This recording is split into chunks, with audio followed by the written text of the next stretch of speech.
Hello friends, welcome back to my YouTube channel जिसका नाम है सीक्रेट टॉक्स और मैं हूं आपका दोस्त होस्ट चंद्रा।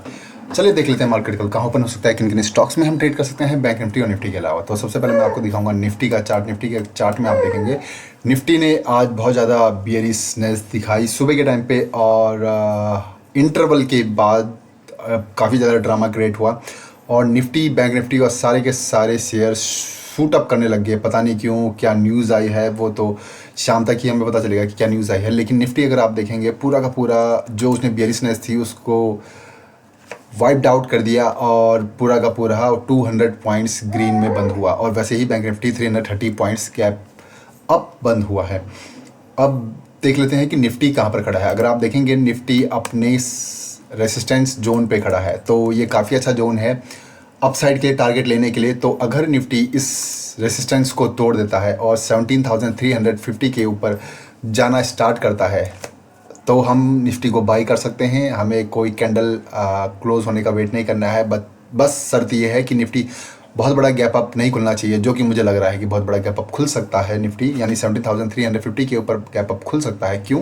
क्योंकि मार्केट ने बहुत पॉजिटिव मोमेंट दिया है और बुलिशनेस दिखाई है सेकेंड हाफ में। अगर फर्स्ट हाफ में दिखाता और लास्ट में गिर जाता तो हमें बियरिशनेस के ट्रेड मिल सकते थे कल के लिए, लेकिन मार्केट ने बुलिशनेस के ट्रेड हमें दिखाए हैं। तो निफ्टी 17,350 के आसपास ही खुलना चाहिए, मतलब 340 330 चलेगा, लेकिन 340 के ऊपर यानी 17,400 के आसपास नहीं खुलना चाहिए, क्योंकि तब तो टारगेट निकला जा चुका होगा। तो 17,350 के ऊपर हम इसको बाई कर सकते हैं। और अगर निफ्टी यहाँ से रेसिस्टेंस लेना शुरू करता है और यहीं के आसपास आपको एक रेसिस्टेंस दिखाता है, कुछ बेयरिशनेस दिखाता है, यानी रेड कैंडल दिखाता है आपको 5 मिनट में भी, तो जो पहली 5 मिनट की कैंडल होगी उसको छोड़ के जो दूसरी 5 मिनट की कैंडल स्टार्ट होगी तो आप उसमें ट्रेड ले सकते हैं नीचे के लिए। तो यानी हल्की सी हमें बेयरिशनेस चाहिए 5 मिनट की और आपको बेयरिशनेस दिखाई दे सकती है। तो पहला जो कंडीशन है वो तो मैंने आपको बता दी कि पहली कंडीशन क्या होनी चाहिए, यानी गैप अप या गैप डाउन नहीं खुलना चाहिए मार्केट। और अगर मार्केट में हमें नीचे का ट्रेड लेना यानी बेयरिशनेस का, तो निफ्टी को 17,250 के नीचे एक रेड कैंडल क्लोज करनी पड़ेगी 50 मिनट टाइम फ्रेम में, तो ही हमें थोड़ा सा बेयरिशनेस देखने को मिल सकती है निफ्टी में। क्यों? क्योंकि यही वो जोन है जहाँ पे निफ्टी बार बार सपोर्ट ले रहा था और इसको तोड़ते ही साथ निफ्टी थोड़ा सा बेयरिशनेस दिखा सकता है कल भी मार्केट में। तो ये दोनों सिचुएशन मैंने आपको बता दी। चलिए अब बात कर लेते हैं बैंक निफ्टी की। तो अगर आप बैंक निफ्टी का चार्ट देखेंगे तो हूबहू वैसे ही है। बैंक निफ्टी भी आसपास अपने रेजिस्टेंस लेवल के खड़ा है यहाँ पर। और अगर बैंक निफ्टी में आपको पॉजिटिव मोमेंट चाहिए तो बैंक निफ्टी 36,650 के ऊपर एक ग्रीन कैंडल क्लोज होनी चाहिए 50 मिनट टाइम फ्रेम में। क्यों? क्योंकि जो ये लेवल है और जहाँ पर मार्केट अभी है बैंक निफ्टी का, तो थोड़ा सा डिस्टेंस काफ़ी ज़्यादा है अभी उसमें।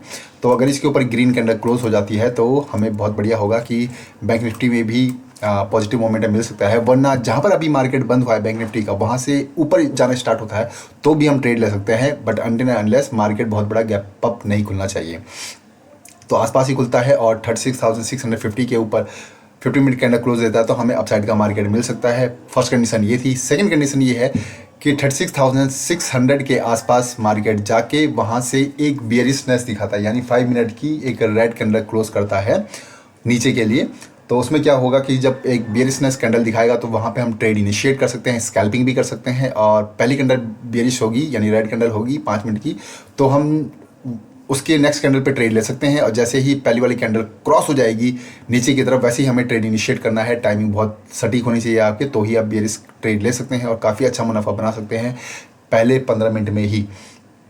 तो ये तो थी पहली कंडीशन कि मार्केट 36,615 के करीब आसपास पहुंचता है, वहाँ से रेजिस्टेंस लेता है और नीचे के लिए हम ट्रेड मिल सकता है। दूसरी कंडीशन थी कि 36 जहाँ पर आपकी मार्केट है वहाँ से जाना स्टार्ट करता है ऊपर की तरफ हल्का हल्का, तो वहाँ पे हम ट्रेड इनिशिएट कर सकते हैं, बुलिश ट्रेड।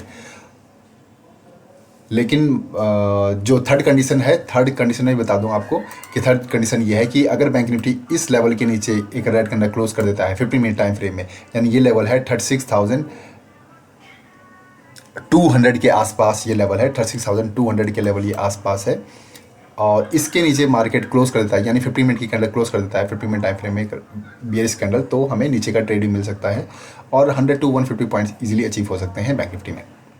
ओके, चलिए बात कर लेते हैं अब कुछ स्टॉक्स की। स्टॉक्स में अगर आप देखेंगे तो अगेन कोटक बैंक भी ऐसे ही कुछ कंडीशन बना रहा है और कोटक बैंक अपने यहीं पर आसपास जो इसका रेजिस्टेंस है वहाँ पर खड़ा है। तो अगर कोटक बैंक ऊपर की तरफ जाना चाहता है तो कोटक बैंक को 1.20% का मूव लगाना पड़ेगा अप साइड के लिए और 1830 के ऊपर एक ग्रीन कैंडल क्लोज करनी पड़ेगी 50 मिनट टाइम में, तो ही कोटक बैंक ऊपर जा सकता है। मैं मतलब इंटरेस्टेड हूँ ट्रेड के लिए, जो कि मुझे कम ही लगता है कि सुबह के टाइम हो सकता है। हाँ, यहाँ पे जाके मार्केट 1815 के नीचे एक 50 मिनट की कैंडल क्लोज कर देता है तो डेफिनेटली कोटक बैंक में बियरिशनेस दिखाई दे सकती है। क्यों? क्योंकि कोटक बैंक आप देखेंगे ये उसका सपोर्ट लेवल है। तो ऊपर यहाँ पे मार्केट टच करता है, बिग बनाता है और इसके नीचे एक रेड कैंडल क्लोज कर देता है कोटक बैंक। तो मैं इंटरेस्टेड हूँ कोटक बैंक में अगेन शॉर्ट जाने के लिए।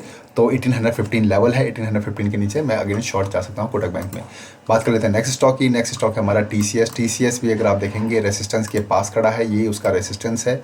और अगर मैं डेली टाइम फ्रेम में भी आपको दिखाऊं तो जो TCS है वो काफ़ी अच्छे लेवल पे खड़ा है। बार बार इसी जो ट्रेंड लाइन है उसकी इस पे सपोर्ट लेता है और ऊपर की तरफ निकल पड़ता है। तो अभी भी TCS है आसपास ही कहीं पर खड़ा है। तो अगर 50 मिनट टाइम फ्रेम में दिखाऊं तो TCS तो उसको तोड़ना चाहिए 3710 के ऊपर एक ग्रीन कैंडल क्लोज करनी चाहिए 50 मिनट टाइम फ्रेम में।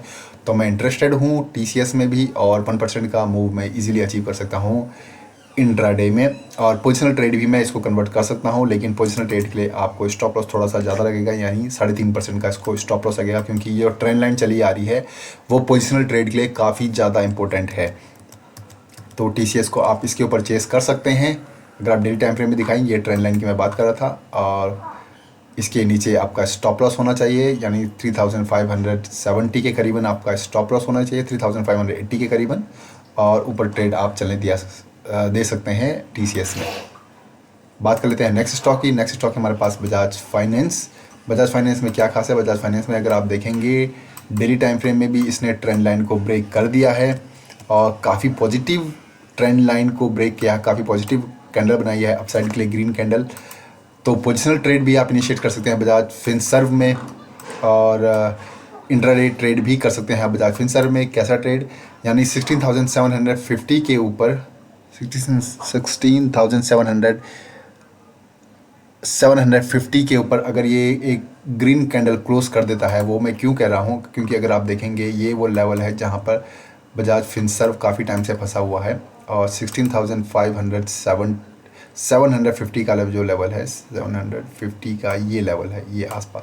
तो इन सब के ऊपर बजाज फिनसर्व क्लोज कर देगा तो ये काफ़ी ज़्यादा इंपॉर्टेंट है बजाज फिनसर्व के लिए। 16,750 के ऊपर 50 मिनट की कैंडल क्लोज कर देता है तो बजाज फिनसर्व आपको अपसाइड के अच्छे मूव दे सकता है। पोजिशनल ट्रेड भी आप कन्वर्ट कर सकते हैं इसको और ऊपर के लिए छोड़ सकते हैं। तो आसपास ही कहीं बजाज फिनसर्व है, आप बुलिश ट्रेड इसमें ले सकते हैं। तो ये था दोस्तों मार्केट एनालिसिस कल के लिए। होप आपको ये वीडियो पसंद आई होगी। पसंद आएगी तो प्लीज़ मेरे चैनल को लाइक शेयर और सब्सक्राइब जरूर करें।